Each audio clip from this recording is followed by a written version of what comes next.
tax systems in America. I bet you didn't know that. There's one for the informed and one for the uninformed. Hi, I'm Trish Gleason, the director of the Winter Park, Florida Family Office Association. And today we have with us two experts that's going to help you become more informed. We have Mr. Greg Smith. He's the executive director of the Winter Park Family Office Association. And we have Mr. Andre Kandus from California, and he is a tax elimination and mitigation specialist. Welcome, Greg and Andre. We're happy to have you. Thanks for having us, Trish. We're happy to be here. Well, we're going to learn a lot of strategies. We call it the maximizer method, that we can help people that are have 401ks. We're going to concentrate on the 401k area today, an IRA, and you're going to talk to them about how they can potentially mitigate or eliminate. So with that said, I'm going to turn it over to Mr. Greg Smith, and you've got a lot of questions for Andre, and then you'll join in with your expertise as a, I guess for almost 20 years, you've been a CFP and a tax planning specialist. So we'll be happy to hear from you as well. Thanks, Trish. Thanks for having us. We're excited to be here, and I think we're going to be able to share some really exciting and, more importantly, helpful information, because in my almost 20 years of being a financial advisor, I never had anybody say, other than one person, so we'll take the outlier out, but I've only had one person that say they should pay more taxes. So he kind of messed up that conversation for me, but almost everybody I've ever met, they said they want to get the IRS out of their pocket. And I think that's more the norm, right? Yes. We want more money to go to our beneficiaries and our families and ourselves in retirement than the IRS. So, but Andre, it's a pleasure to be here with you, because you've been double my time, right? I'm almost 20 years. You are in the industry for 40 years, right? As a tax mitigation expert. I am. I don't know if that's a good thing or a bad thing. It's kind of like, I'd rather have 20 more years to go before I catch you, but it is what it is. Yeah. Hey, you're a wealth of knowledge, and we're excited to be here with you and Trish, and happy to kind of share some of these strategies for folks that we think will be beneficial for them. And I actually heard that you have, I thought one would be good enough, but you actually have 8 tax attorneys at your disposal, which that's pretty impressive. You know what? It's even with tax attorneys, there's specialties, and it's just for the wealth of different, when you do this for 40 years, you kind of put together a lot of these strategies, and it's almost like you need different tax attorneys for different things. Mm-hmm. So, yeah. Well, I'm going to go on the sidelines, but I'll be here to help answer any questions or as I think of some. But before we get started, Greg, I did want to let the audience know, what is the Winter Park Family Office Association that you're the executive director and I'm the director? Why are we helping people like this? What is the purpose? Yeah, thanks, Trish. Thanks for bringing that up. As the executive director of the Winter Park Family Office, we're really here to connect high net worth individuals and share some strategies, connect them, help them collaborate, and also share tools that are going to be beneficial for their success in keeping the IRS out of their pocket. And not just that, but other tools as well. Mm-hmm. But primarily, that's kind of our key focus right now, because one of the top 3 things that investors are asking for is tax planning. And it's really the one thing that most people are not getting. And I don't know what your experience has been, Andre, but that's kind of what we see. And a lot of folks will say, well, I got I have the CPA that's helping me out. But what we find is a lot of CPAs, oftentimes are more like history teachers, and they're telling you about what happened in the past, and we can't change the past. And that's not to say there's some really great CPAs that we've discovered and we've partnered with that do a fantastic job of helping with the tax planning angle. But that's where I Trish and Andre, we want to come from that perspective to get ahead of it, not to get behind it.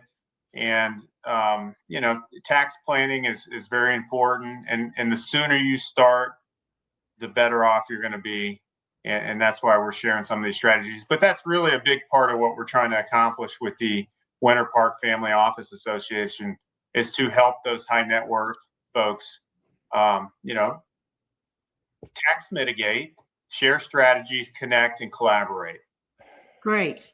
It's kind of, to answer your question, it's kind of like saying, you have your general doctor and then you have the heart surgeon. You just can't have both doing both things, right? People specialize in, a CPA is kind of a generalist. They try, but they're so busy with the compliance work.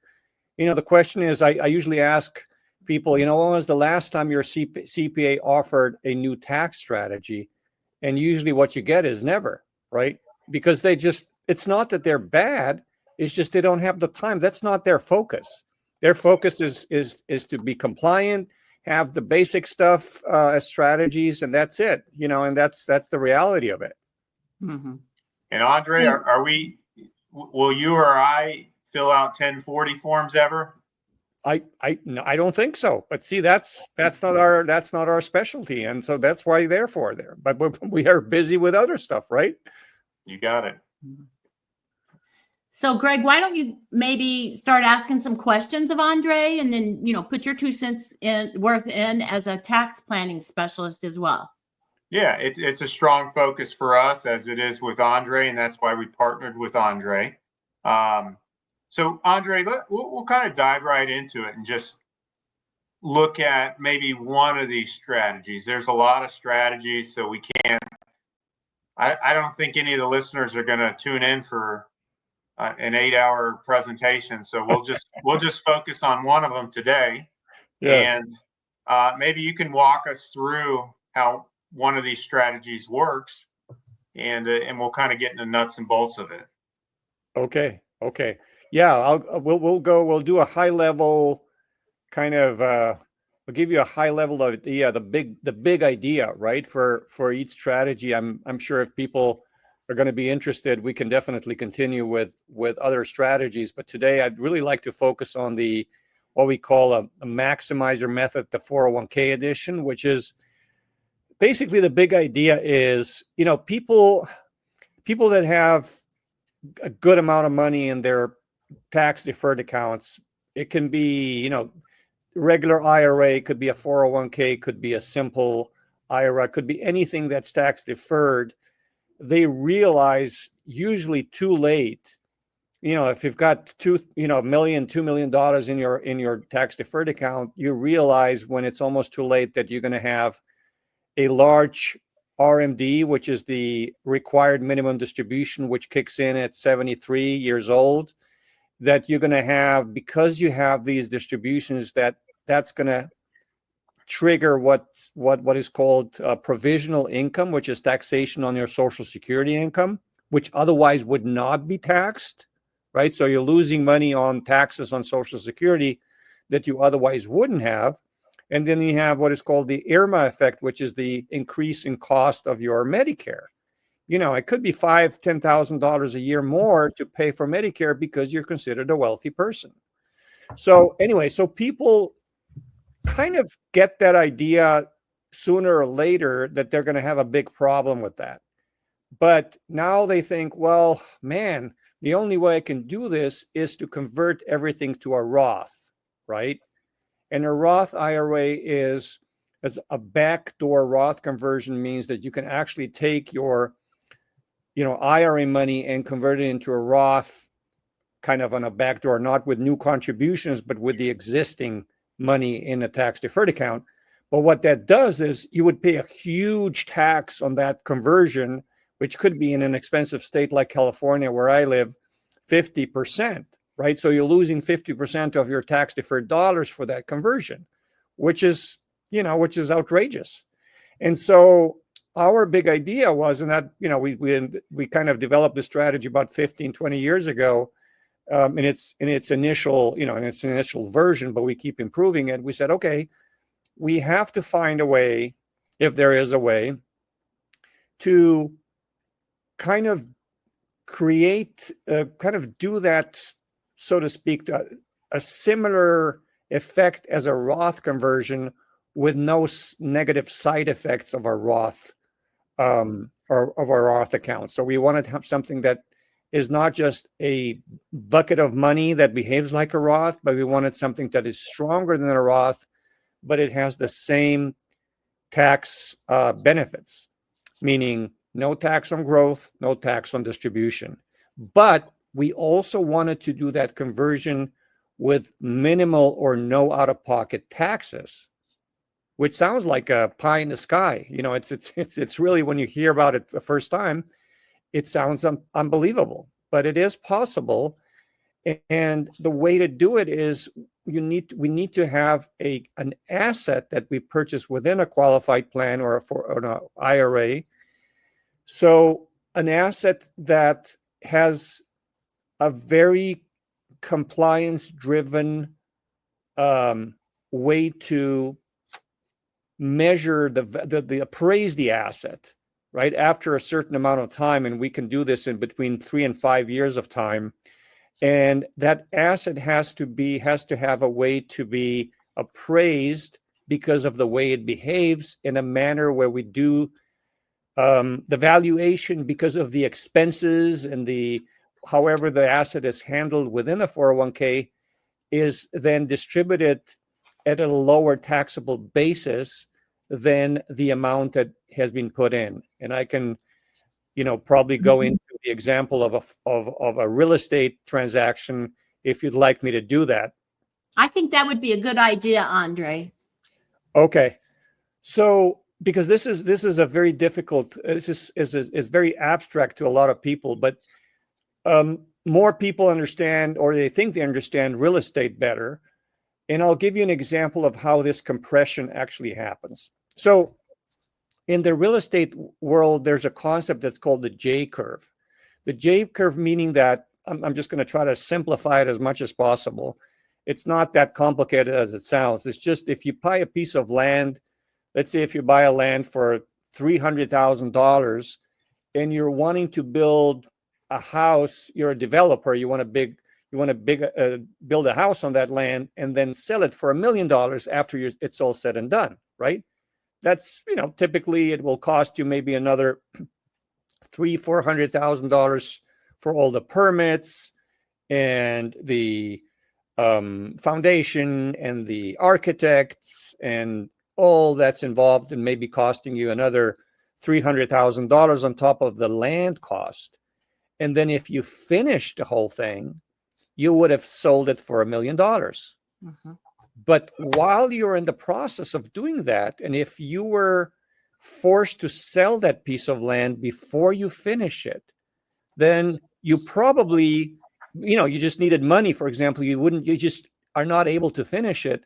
Then it's going to be really hard for you to find somebody that's going to pay $600,000, which includes the cost of the land plus all that you've invested in the permits and the design, because that whoever's going to buy that piece of land is going to want to do something completely different, right?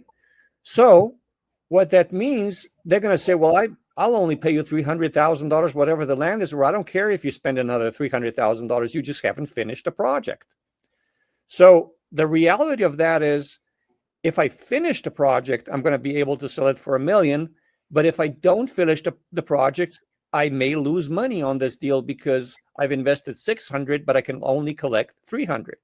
Mm-hmm. So the point being is, the project has to be finished, meaning that in the middle of the project, the value of this asset is lower than what we have actually spent on it because it's not finished, right?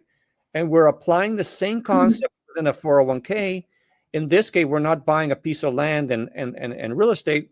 We're buying a special financial product, a specially designed, custom designed life insurance contract within the 401k plan. And we're applying the same principle as this J curve. So that's kind of the big idea and how it happens and why it happens. What do you think about that, Greg? Do you have any more addition to that? Yeah, I was going to say, Andre, it's a great analogy that you use there, and using the J curve for real estate. So what it's doing is taking that snapshot in time at a opportune point in time, right? Saying, Yes. hey, we got as your example states, the raw land. We got the raw land. Maybe we're going to build out infrastructure, but the infrastructure hasn't been built out yet. So now let's value this today before that value starts to spike. And for tax purposes, that's a very favorable time to make some of these exchanges that we're talking about. So so I love the analogy, and I know there's a lot of moving parts, going along with this. And one of the objections that we've had from some people is well, that's a lot going on. Who's responsible for executing this correctly or making sure that it gets executed correctly? Because what a lot of clients and high net worth folks that we've worked with is, they don't want to take on all that administrative responsibility of some of these, what we call sophisticated strategies. So maybe elaborate on that. Who's responsible for it? Making sure it all gets executed correctly to make it a seamless transition. Yeah, that's an excellent question, and obviously, you can imagine that we do not recommend people don't do this at home, right? It's you do need professional guidance and a well-oiled machine crew. We need a good crew to execute this. So we never would just here's your guide, here's your manual, and just do it on your own. It's just impossible. But what we do is, as a team, we work, and the client basically just has to participate and be part of they are always in control of their money. We never are in touch with their assets. So they are the boss, they are the trustee of these plans, they are making decisions, but we're their quarterbacks, and we execute everything for them and guide them by the hand, actually over the years, because to implement this takes typically from 3 to 6 months to start with, but then it's the management of this contract that is first part of the 401k, and then it exits the 401k at that reduced taxable basis, which saves 80% or more on taxes. So at the end of the day, it's outside, but then it's still an asset that needs to be managed, and that's it's all managed by a professional team, obviously. So with these strategies, I mean, the end game, and correct me if I'm wrong, Andre, the end game is really to pay at little to no taxes on making this exchange, making this change, this transfer. So of pre-tax money to after-tax, potentially tax-free growth. So that sounds like that's kind of our end game, right? Is we want to pay little to no taxes while doing this, which almost sounds too good to be true, right? Yeah, it does. The old saying, if it sounds too good to be true, it probably is. But in this case, it's not. It's just too good to be easy to do on your own, maybe. I don't know. What do you think, Andre? How would you state that? It's too difficult to do on your own, but it's too good to pass, I would say, because I like that. We tell everybody, at least take your time to understand the logic, because people spend 50 years or 60 years investing money in the market in the regular way, and they spend sleepless nights and sleepless months and worrying about the market. So you can't expect to understand something that's completely different and much more powerful in half an hour, right? You've spent years understanding and trying to understand what you're doing, and now you're kind of like, oh, well, I don't understand it, it's complicated. Well, it's not that complicated, but you can't expect it to understand it in 5 minutes, right? So the thing is, the end game is so powerful. It's, just the first step alone. Imagine you could do a Roth, even though this is not an exact Roth conversion, it's better than that, but you get the money out of the plan, the 401k plan that's pre-tax, into after-tax monies. If somebody, I'll give you an example. If somebody has $3 million, which is our typical, client, I would say, 3 million or more. But if they were to try to convert into a Roth with that 3 million, they would have lost $1.5 million to taxes, right? They would be left with $1.5 million. Whereas in this case, believe it or not, there is a tiny tax that needs to be paid after the fact, but it's zero out of pocket if the client wants to do that. So they don't have to reach into their pocket from some other sources to pay the tax even. We can actually borrow from the asset, which is the life insurance contract, to pay that tax. But the tax that remains is maybe 10% of whatever they would pay otherwise, just because of this J-curve method of 2 stages of reduction of the taxable basis. And I think it may be a little bit too involved to kind of go into the details of all those different steps today, but I just want to give the listeners the big idea and understanding that in this initial stage, we're converting something that would otherwise be taxable, at least half of it, to a Roth IRA with zero out of pocket. So we preserve the power of that $3 million instead of losing half of it. So how does the IRS view this strategy? Because it's a very powerful way to keep them out of your pocket, right? So are there any potential pitfalls that you think people should be aware of when trying to execute this? This is one of the common questions that we get, and I wanted to get your take on that. Yeah, you can imagine with 8 tax attorneys, behind my back and breathing in my face, it's like we can't do anything that's at least even a little smells of something that could be a potential question, right? So what is very important for us as a combination of financial strategists and tax attorneys is, unlike some outfits that put something together and they don't really understand what we call the appraisal risk. If you're appraising something subjectively, for example, if you're trying to appraise your car or your boat, and you say, well, this is how much it's worth, it's a very subjective appraisal, right? Whereas in this case, what is very important is that the appraisal, the market value of a life insurance contract is very defined. It's defined by the government, by the methodology of appraising the contract is bulletproof. It's not something that the insurance companies made up. It's something that the IRS made up. So they provide the methodology, and you cannot go left and right and make it up.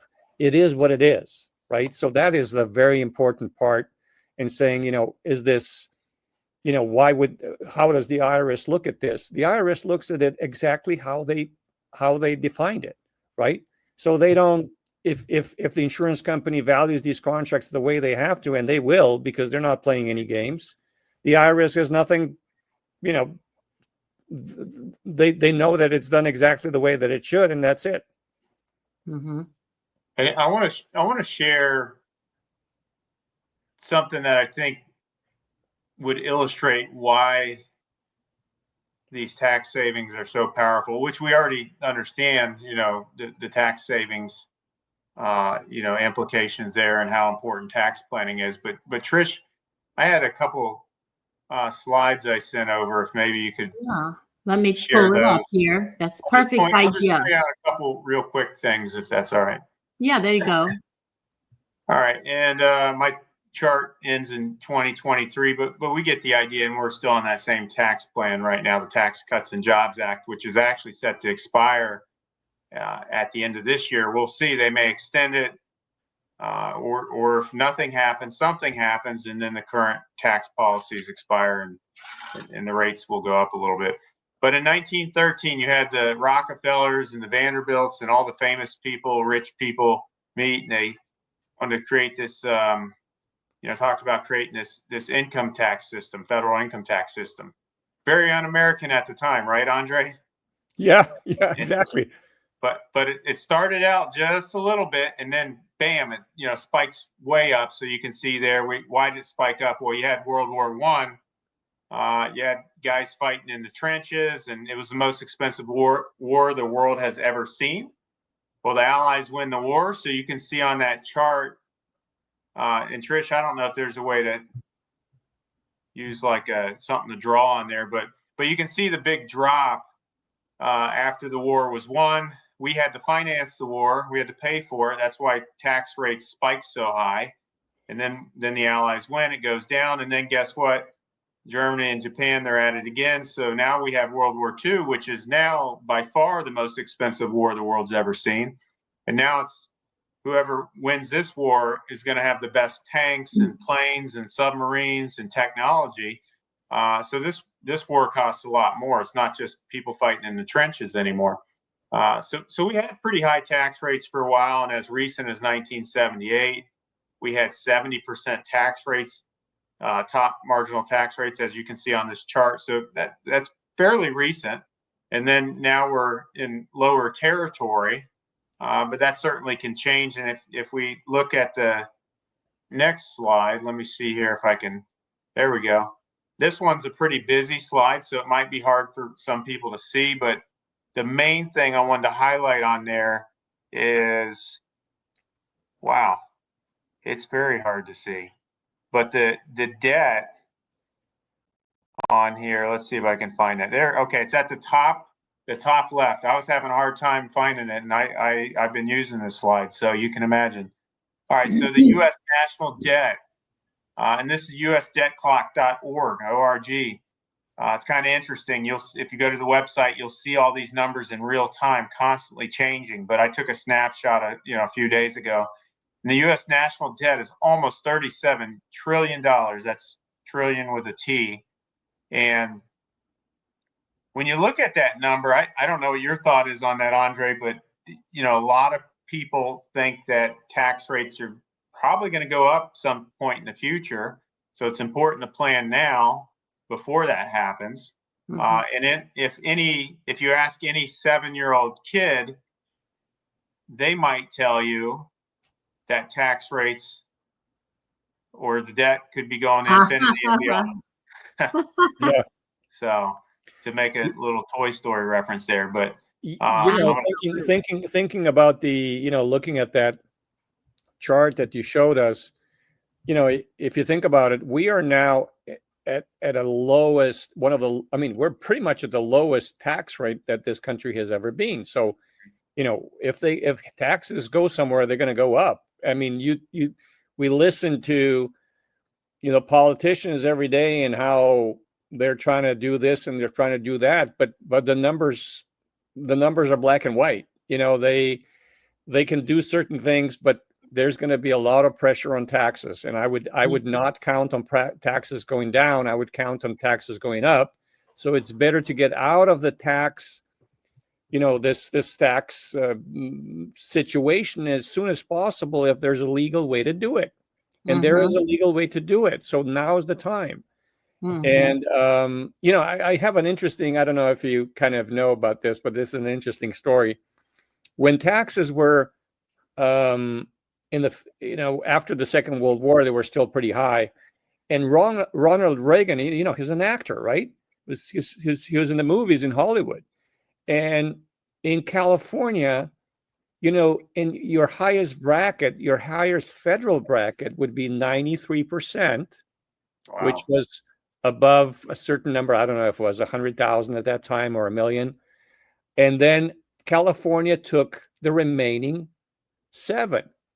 Right. So basically, Ronald Reagan, apparently, he made so much money with one movie that for him to do 2 movies a year didn't make any sense, because when he made one movie, he would still keep some money.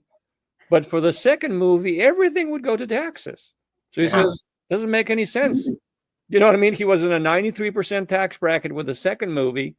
So 93% went to the feds and 7% went to California. So he's like, what's the point? Mm-hmm. So basically, if Ronald Reagan wasn't in California, he might have been the next John Wayne, huh? Exactly.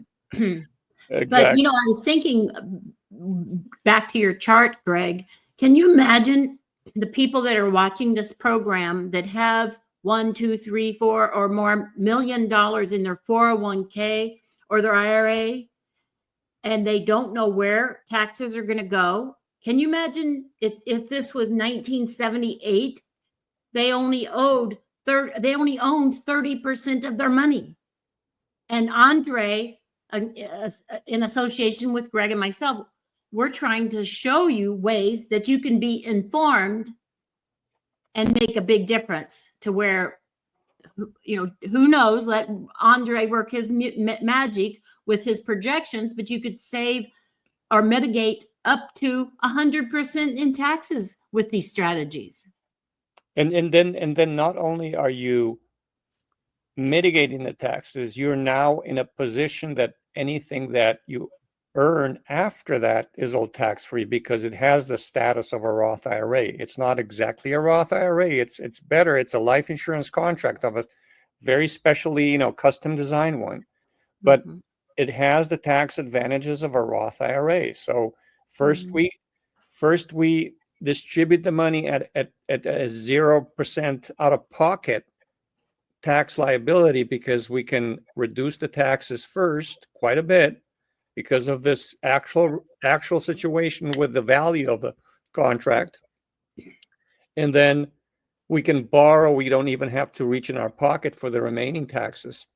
We can borrow from the life insurance contract, and it is still such a small number compared to the big asset value of the total policy value. And that keeps growing going into the future with downside protection, meaning that there's no loss guarantee. It's kind of like going to Las Vegas and finding this magic blackjack table that every time you lose, you get your money back, right? You just have to keep playing. You just have enough money to pay for the hotel, but you're going to win big if you just keep trying. That's exactly what happens in a well-designed policy compared to your 401k, where if the market goes down, people typically lose money. It's just much harder to compete. Speaking of life insurance policies, I'll guarantee you some of the viewers today are thinking, well, this leveraging sounds pretty interesting, except I'm not insurable. Can you talk about that? That is an excellent question. Well, the beauty of this strategy is actually that we can, when we purchase life insurance within a qualified plan, which is with pre-tax dollars, the way that we do it is we purchase it within a company sponsored plan. So our clients, either they are business owners or we help them become a business owner. There's no regulation of a certain amount of money that you have to make. But as a sponsor, any U.S. person can, start a business, an LLC, and every LLC can what is called sponsor a 401k plan.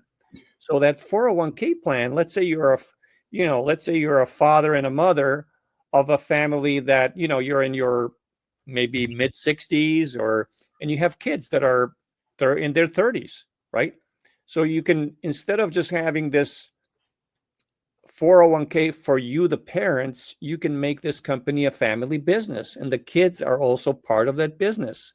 So they can be participants in the plan, which means that we can purchase life insurance on the kids instead of the parents. But the parents control the policies. They're the owner of the policies as long as they're alive. So they harvest the policies for income. It's kind of like it's kind of like planting an orchard. Think about, I'm just giving these little, maybe silly examples to demonstrate how this works. But it's kind of like if the parents planted an orchard and, they harvested the apples as long as they live, right? But instead of then selling the orchard, the kids inherit the orchard. And the orchard is now that much bigger because the trees kept growing. There's more and more apples. So they collect the apples for the next generation, and they can pass on the same orchard to the third generation. So that's how the parents, we can purchase, going back to the maybe the issue of uninsurability, we can purchase the policies on the kids or any family member that's part of the business. That we just can't do it on a 2-year-old, right? Because they have to be employment age, and they have to make some money on their own accord, meaning that they have to have a job or something, because there's what is called an insurability interest requirement. There has to be a reason why we need to purchase life insurance on any person. But that's how we solve this. I've never had a situation, even if there was somebody who's, maybe their health condition was not the best, so they couldn't qualify, or their rating would be too bad. Most of the time there's other members of the family that we can plug in, and we kind of look at those situations and work hard in optimizing the structure. So Trish, if someone listening to this, they want to move forward, obviously there's a lot of moving parts, and you definitely want to look at their specific situation and run some numbers. But if they want to move forward or take the next step, what's the next part of the process here? Well, and Andre will talk about this a little bit, but this is it's not a quick answer. There's a lot of moving parts. Andre would prepare reports. Greg would look at everything tax planning wise. Everybody would be meeting, and that we would have those attorneys look at the structure to make sure it was correct. So the first step would just be very preliminary, a 15-minute complimentary appointment.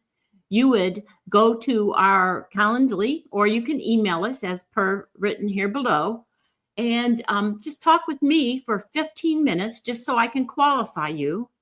And then at that point, if we feel that if I feel that it's worth it for you, then we'll move to phase 2 and get Greg and Andre in the conversation and schedule a Zoom call. We do not replace your CPA. Just keep that in mind. That's important to know. So I'd like to turn it now over to Andre, if you'd like to elaborate on the steps a little more. Yes, definitely. So yes, we want to see if we're a good fit for each other, right? So that's the obviously Trish is the boss for that. She's wonderful, and she will determine whether we're a good fit. And if you guys both agree, we go to the next step, where we kind of meet what we call it the first meeting, where we talk about the big idea again, that we kind of present the strategy in a little bit more detail than we're talking today, but enough to kind of for the prospect to understand it better. And then if they're interested, and I would say 99% are very interested to keep going in this educational process, we kind of try to figure out and gather information about their financial situation, about approximate amounts and family members and all these things that are important to put this puzzle together. And then we would, after this first meeting, we would then move to the second meeting, where we would prepare what we call hypothetical synthetic asset models. We would kind of try to model and compare whatever this strategy can do for the client compared to their typical, their approach so far, which is typically a 401k and investing in the market and then just distributing it, right? And so that becomes it's usually a shocking revelation, because we can generate so much more value in this generational wealth transfer that it is shocking. So that second meeting, when we look at the first draft of the numbers, it's almost like, wow, it is a huge difference between the 401k and this approach, just because of all these facts that I've mentioned before. And so what happens then is we kind of, the prospect looks at that and obviously is really interested in exploring it further. So then we go to the next phase, which is more detailed planning. And we go on one-on-one calls where there's not so many people involved, where we can kind of talk about the specifics of the family situation, the family dynamics. You never know. Some people have finances together. Some people don't. Some people, most people love their kids, but sometimes they don't trust their kids in how good they are with finances. And so there's many different ways to skin this cat. We would then sometimes form a family trust to kind of manage the whole dynamics. There's just many different ways to do it. And we like to really thoroughly work on the design so that at the end of the day, we go in a direction that the client really feels that that's what they want. Mm-hmm. In listening to you, and I know because we've worked together before, a Roth IRA is maybe one step. You fund the Roth and then you take it out tax-free. So that's 2 steps. The steps you're talking about are somewhere between 6 and 10 steps, very complicated, and they are different for most every person, correct?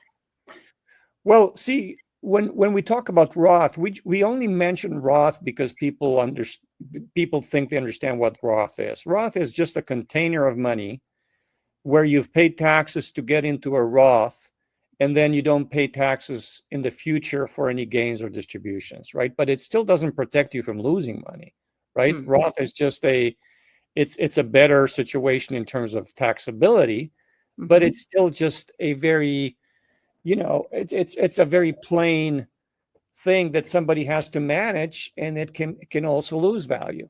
Whereas mm-hmm. what we're talking about here is we're transforming the pre-tax dollars into a much more powerful, specially designed life insurance contract or contracts if it's several people, as I was explaining before, mm-hmm. so that then the policies themselves are going to be generating tax-free income for the rest of their lives.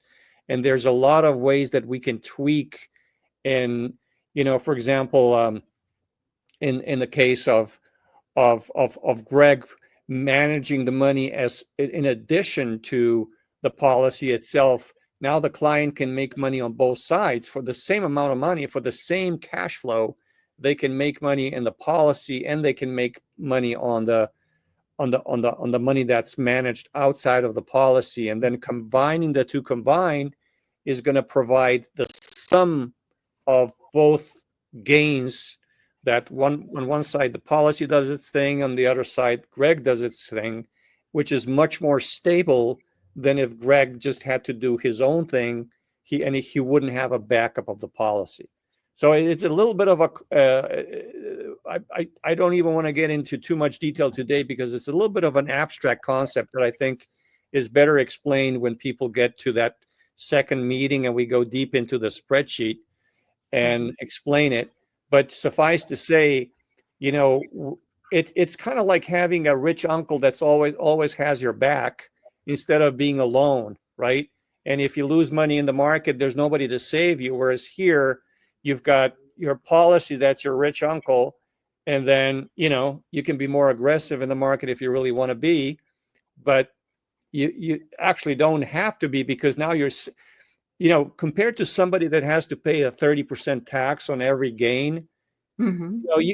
You even with 30% less average return, you're keeping the same, right? So mm-hmm. the pressure on performance is much lower. The pressure of everybody to perform, and we know that the more aggressive you are in the market, the more volatile your account can be. So if you can keep your investment approach to a more conservative level, then it's just not going to be as volatile. But if you can keep this, if your final effect is the same as if you are more aggressive, but then you would lose money to taxes, what's the point of doing it that way, right?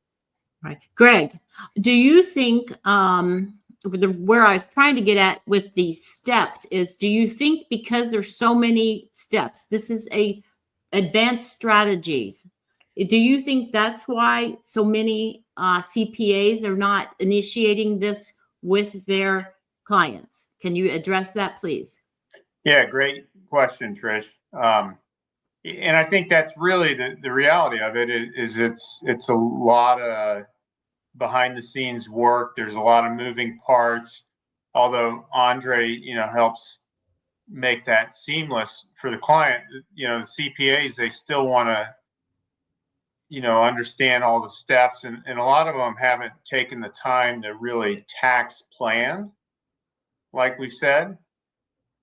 And we think that's real important. And going back to my analogy of, a lot of the CPAs are like the history teachers, right? They're telling you what happened in the past, and you can't really change the past. So this is a strategy that you have to plan, not, you don't hand it to the CPA at March or April, by April 15th, and then they do their magic. You have to work on this in advance, and there's many steps.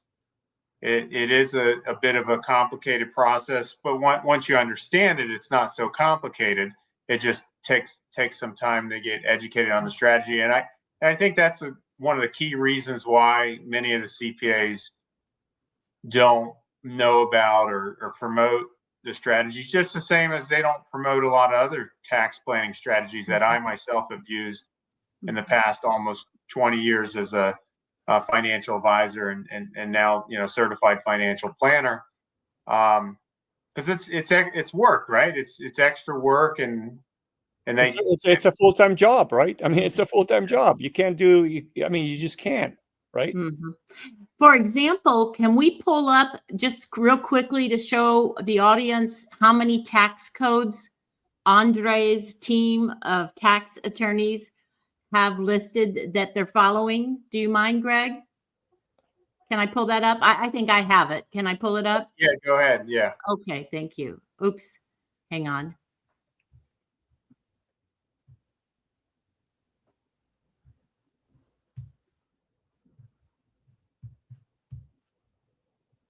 There we go. I'm not quite as fast as you guys, apparently. So if you'll look at the very bottom, audience, you'll see all these listings of every tax code they're following. I think And we'll maybe turn if the you make page. this bigger. Yeah, is there a way to make it cover the whole screen? Sure. Hang on. Okay, there we go. Getting a little more brilliant here. Okay, so if you'll see me, even this is probably small, but you see all those footnotes, that those are all tax codes. look at that. Here, let me go back a couple pages for the audience. Yeah. Typical client is probably in a neighborhood of 2 million plus in their 401k plan, but we can definitely work with people with $1 million or more. Okay. And so, it's relative, but $1 million or more is a good number. It gives us enough substance so that we can manage it well and execute well. And it's the economy of scale. So yes, even if somebody's on the edge of that, we'll talk about it. It's just that we got to see the big picture. Yeah. So let's say 800,000 or more is what I've seen in the past. That sounds good. Okay. That sounds good. That sounds good. If they're smart, they can never have problems with money, right? I mean, I shouldn't say problems. You gotta, it's almost like you're creating trust babies with this, but if you do it wisely, then that wouldn't happen. Just like we have, historically speaking, there's certain families like I know that the Rockefellers are still doing quite well, whereas what's the other family that's kind of there's one family that's not doing so famously well. Rothschilds, the Rothschilds? No, Rothschilds are doing well, I think. The Rockefellers are doing well. but there's a third one that's very famous as well. But I'm just Not the Vanderbilts or the Vanderbilts. Oh, Yes, the yeah. Vanderbilts. Good going, Greg. They are basically in, far away from these other guys, right? Just because they just have not managed it the same way. I mean, those are kind of famous examples, but it doesn't mean that, we're talking about somebody that's done well. I know obviously this doctor has 7.5. That's a lot of money, right? But, he could either just spend it and that's it, or he can really create multi-generational wealth. And, it was interesting when we talked for the first time, his wife, they're very humble people, even if they have a lot of money, but they still said, well, we really don't want our kids to be trust babies. And maybe they shouldn't have that much money. Right. But then they started thinking, well, they can support this charity. They can support that charity. It's better to have a good problem like that than not. So what we feel is money in the private hands in general is much better managed than any government can manage the money. So why not do it wisely and, have that opportunity? Greg, one of the advantages of this program, as Andre mentioned, was elimination of RMD. How much does elimination of a required minimum distribution help your high net worth clients and our members and associates at the Winter Park Family Office Association? How can that be impactful? Yeah, great question, Trish. So the required minimum distributions, when you have those in these pre-tax IRA or 401k accounts, they certainly add to the taxable income basis or the adjusted gross income.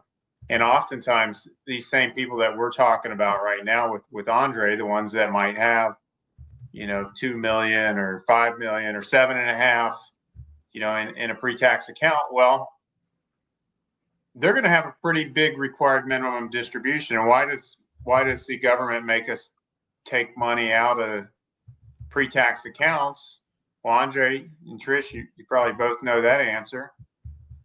They get tax revenue, they get tax dollars to fund their projects, and they may not be the projects that you're interested in funding. So that's where some of these strategies come into place. But if you can avoid required minimum distributions, that certainly can do a few things. It can bring down your marginal tax bracket, number one.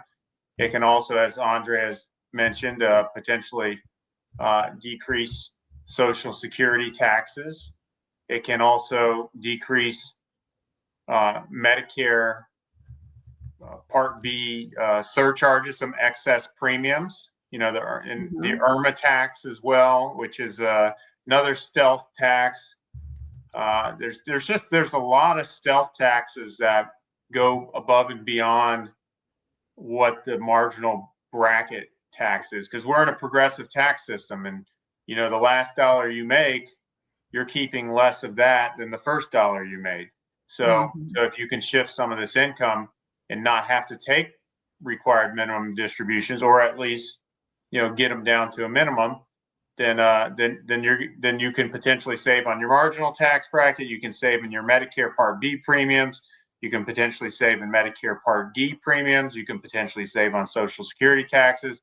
And then there's a plethora of some other things that are applicable to certain people. For sake of time, we won't go into all of them, but there's a lot, right? So if you can avoid the required minimum distribution tax or extra taxable income, that can have some positive benefits today.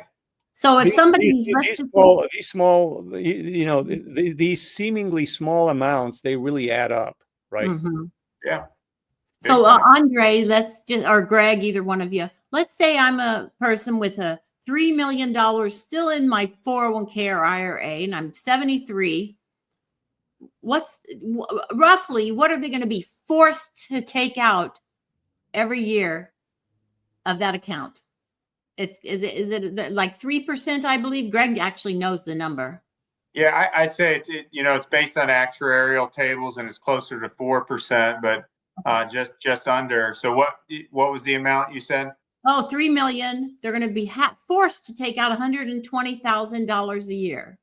Okay, yeah. So that's a big increase to the taxable income, and as they age over time, well, that divisor, let's just call it, for simplicity's sake, we'll call it 4%. Mm-hmm. And that divisor gets bigger and bigger. So because as we age, our life expectancy drops. Mm-hmm. So you have to take out a larger percentage of those accounts year Mm-hmm. after year after year. So although maybe you can grow the account beyond that, you're going to take out a larger and larger percentage, meaning that more and more income could potentially be taxable over time, just depending on how the account performs and Right. what age you're at the time. If you're 90 years old and you have an IRA still, and you're fortunate to still have an IRA, a pre-tax IRA, you're going to have to take out a large chunk of that, each year, where that account's most likely going to be depleted within a few years. And that's added all as taxable income. Yeah. So it grows exponentially larger, or should we say worse?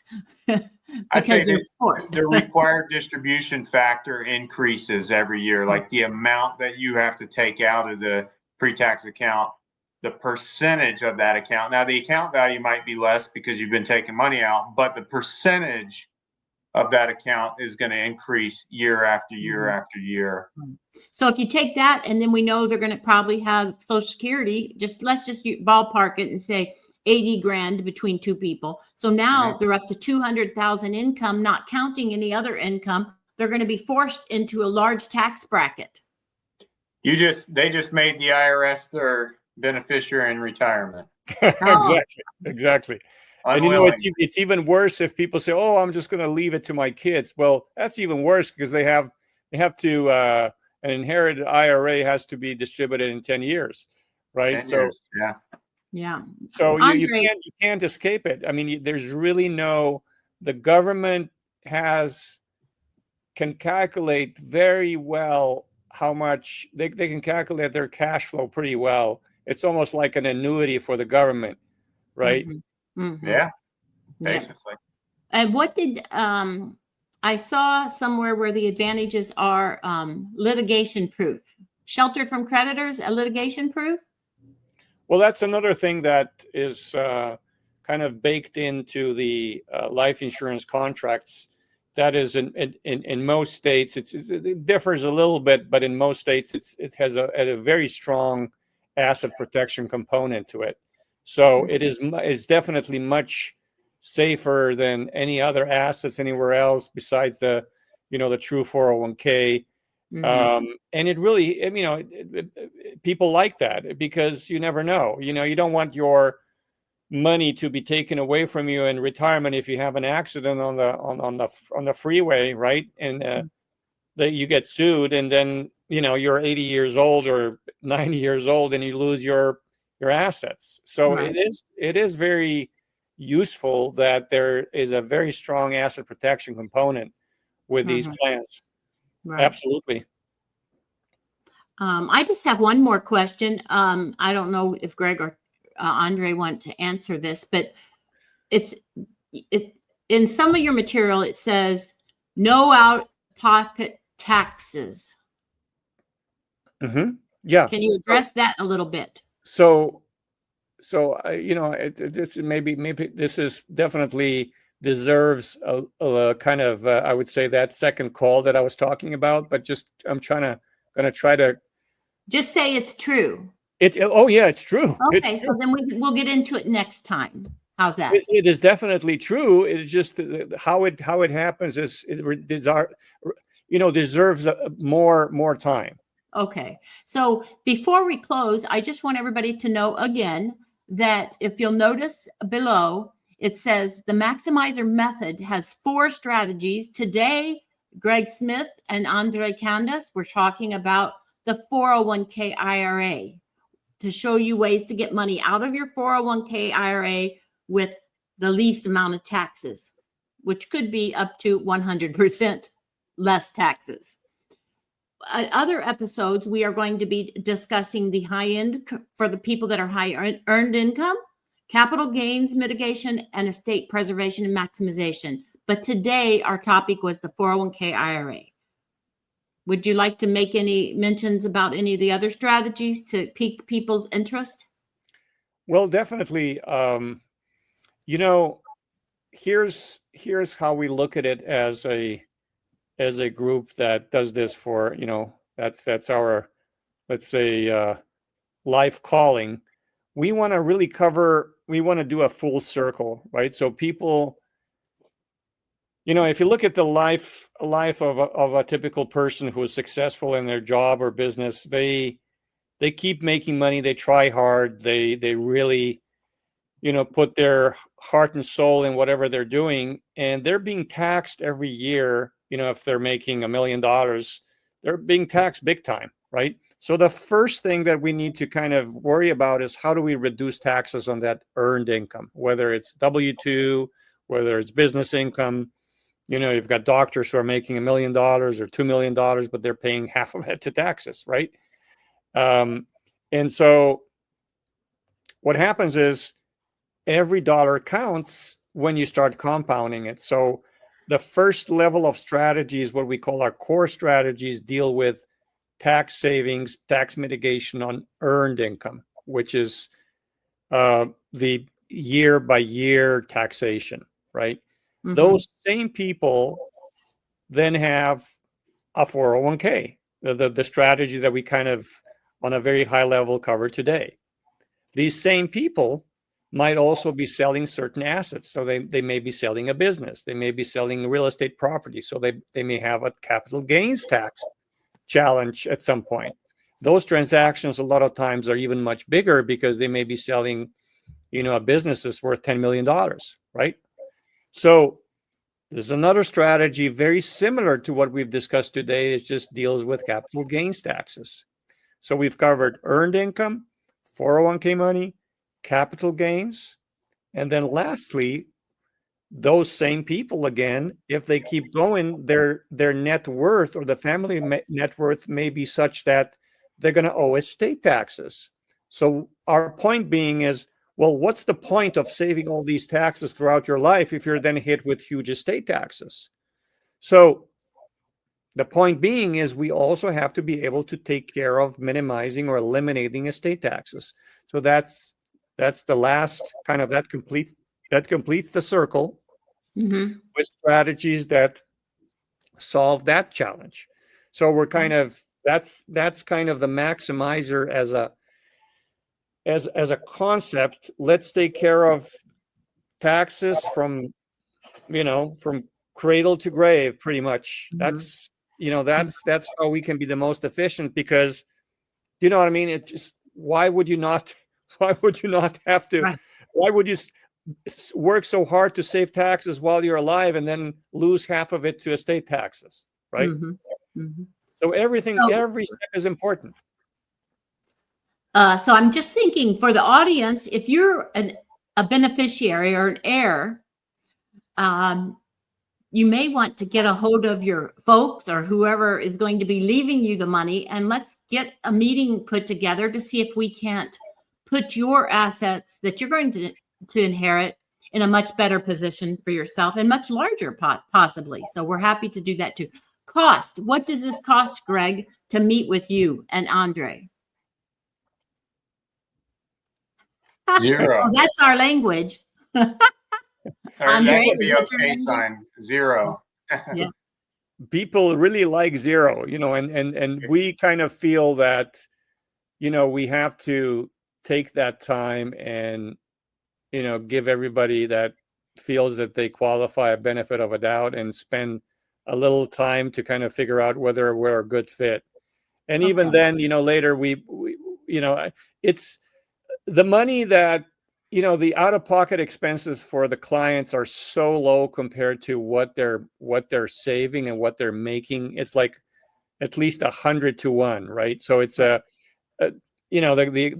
costs of doing this. We just as a group, we need to, we're not a, HR block. We're not there to have 100,000 clients, right? We are a very specialized group, and we want to service every client really well. So there has to be a certain economy of scale. That's why we have these minimums, because we just, otherwise we just can't provide the service that everybody deserves. Mm-hmm. And so, but by doing that, then we're able to do that, and that's really important to everybody, our clients and ourselves. Mm-hmm. Well, I think we're about ready to wrap up. We will be putting this on YouTube and sending it to over 5,000 of our high net worth individuals, Winter Park Family Office affiliate people. Greg, would you like to mention anything about what's going on at the family office in Winter Park? Any new events coming up, or? I'm sorry, I have my dogs barking in the background. Oh, okay. Well, I happen to know that you've got some, you started these, possibly some great projects coming up for Winter Park Family Office Association. Yeah, And I just thought this would be a good time to throw out a little kudos for yourself. Yeah, we have a lot of exciting stuff coming up, and for the Winter Park Family Office, and some presentations on different strategies. And Andre, we'd like to get you, in on some of those, because this is a very helpful strategy that I think a lot of the folks that we connect with can benefit from. But we also have,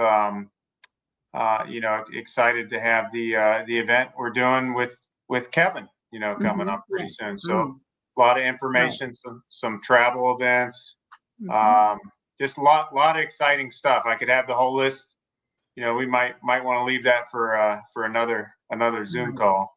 Yeah, I guess just email us for any viewers who would like to get on our list, who is not already. And I think with that said, I want to thank both of you as being our guests and helping to explain this and help people. And until next time, because we will be having another one regarding the high earned income soon. So thank you for coming. Appreciate it. Thanks for having us, Thank Trish. you. Oh, you're welcome. Thank you. It was an honor and a pleasure. Thank you. Very, very interesting. And we love it. Thank you.